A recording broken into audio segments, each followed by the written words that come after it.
Сәлем қыздар, біз бүгін тағы да дизайн жасаймыз жаңа жылға арналған. Бүгін мен белый фонды таңдадым.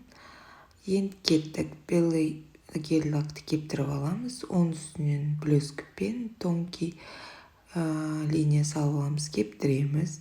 Одан кейін светлый жасыл лакпен, гель лакпен кішкене веточкалар саламыз. Өзіңізге ұнағандай.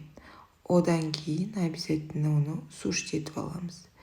Суштетіп болғаннан кейін темно-зеленый мен уже тағы оның үстін бастырамыз, веточкаларды саламыз. Өзіңіздің фантазияңызға қарай. Одан кейін оны обязательно кептіріп аламыз.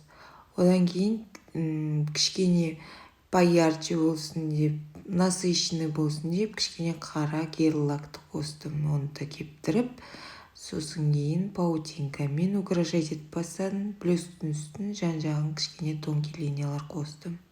Оны кептіргеннен кейін үстіне қызыл гель лак блескісі бармен үстіне точкалар қойып, оның үстінен глянцевый топ жақтым, и вуаля, дизайн дайын.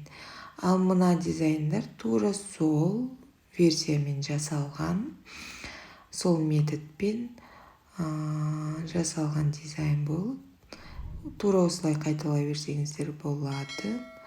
Егер менің видеоларым сіздерге ұнаса, лайк басыңыздар, комментарий жазыңыздар.